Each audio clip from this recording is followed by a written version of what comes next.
Hi there, I'm Patrick with this week's edition of the Midweek Highlight Show from the stadium at Hoohaa.my.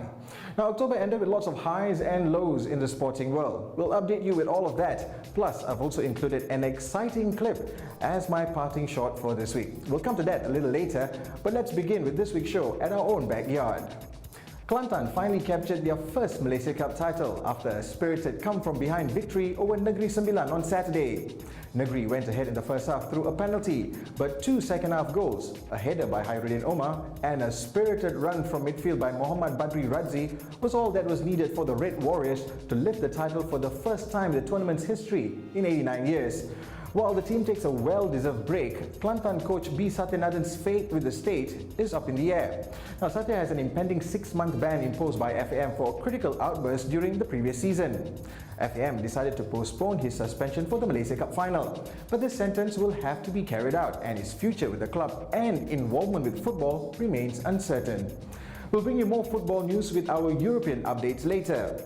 Still at home, we now look at the first PGA Tour Championship held in Southeast Asia, the $6 million CIMB Asia Pacific Classic Malaysia.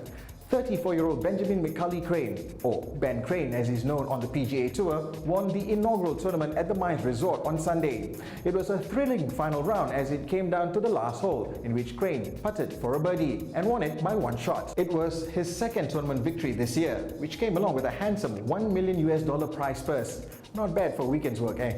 But the big news in golf has to be the sport's new world number one. After 281 weeks at the top, Tiger Woods has been bumped off the top spot by England's Lee Westwood, and Westwood took the top spot without even breaking sweat.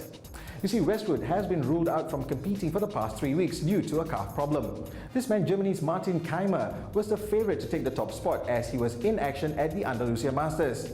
But he failed to produce a performance that would see him finish in first or second for that number one ranking. So, it's Westwood at the top.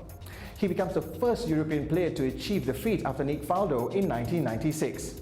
But the question is, can Tiger regain that top spot after having held to it consecutively for 5 years, 4 months and a couple of days? Well, only time will tell. But I believe that since his personal tribulations are behind him, his divorce is final, even though he'll have to part with a reported $500 million settlement, he's now free to improve his stroke, and you bet that he'll be back in the swing of things that's even beyond the fairways. Back to football news, the English Premier League. What can Spurs fans say about that loss to Manchester United? I think that's the only way that teams like United can beat Spurs, by cheating. It's so obvious that firstly the first free kick was not supposed to be a free kick. Kabul won the ball very clearly when you see it from the slow replay. And obviously the second goal was a joke. Total joke. Well, it's the short end of refereeing decisions visiting teams receive at Old Trafford, something that has been a continuous debate for some time. But after the weekend's results, this is what the top half of the table looks like. Late goals for Chelsea, coming back from a goal down to beat Blackburn 2-1, and Arsenal's 88th goal at home to West Ham sees them at the top. Chelsea still keep their 5-point advantage. Manchester United, well, they are level on points with the Gunners, while Newcastle's 5-1 thrashing of neighbour Sunderland moves them to 7th. Liverpool's gritty performance at a usually hard-to-break-down Bolton side catapults them out of the relegation zone, up into 12th. But even an inspired 2-1 home win against Manchester City fails to lift Wolves from the bottom 3. This weekend, all eyes will be on that Liverpool-Chelsea match. Can Liverpool continue the ascendancy, or will Chelsea trample all over the Reds? That fixture is the late kickoff on Sunday. Now to Italy, and Lazio still maintain their top spot thanks to a 1-0 away win at Palermo. Inter Milan moved ahead of AC after the blue half of Milan beat Genoa on Friday and AC lost to Juventus at home. Napoli are keeping pace with Juve. And look at Roma, a first peek into the top 10 this season after a 2-0 win over Lecce in a match where both sides were reduced to 10 men. My pick for this week's choice fixture in Italy mirrors the one in England, where Roma, who are on the rise, just like Liverpool, meet league leaders Lazio, just like Chelsea. And even so, if they lose, they will still keep that top spot.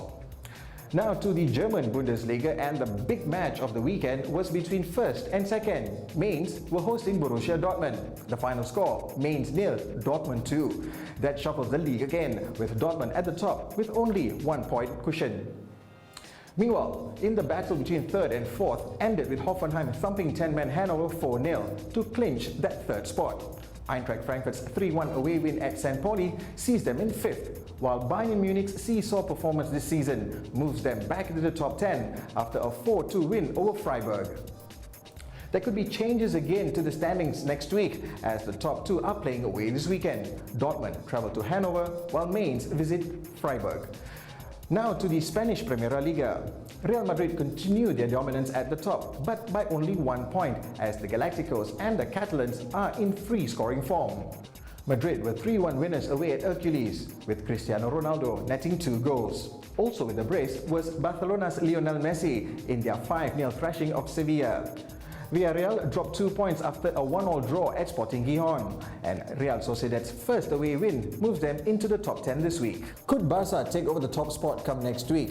They have an away game at Getafe, while it's the Madrid derby between Real and Atletico. No love lost between the two, and Atletico will be certainly up for this one.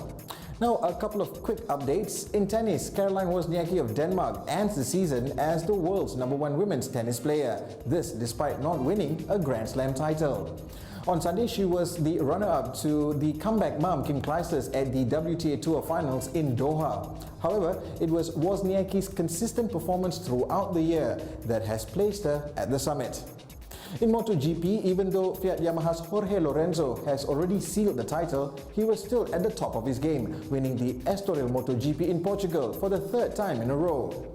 Lorenzo held off a strong challenge from outgoing teammate Valentino Rossi, and in third was Honda's André Dovizioso. Meanwhile, Formula 1 heats up again this weekend for the penultimate race of the season at São Paulo, Brazil. And this is how the standings look like going into this weekend. Ferrari's Fernando Alonso leads with a 14-point advantage.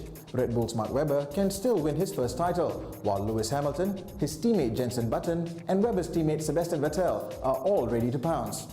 Well, that's it for this week. I'll leave you with the sights of a MotoGP weekend, courtesy of the MotoGP website. Check out the great girls at Estoril, and should you want to watch more great girls at other venues, just head on over to MotoGP.com. And that's my parting shot for this week. Until next time, I'm Patrick from the stadium at Hoohaa.my saying keep it safe.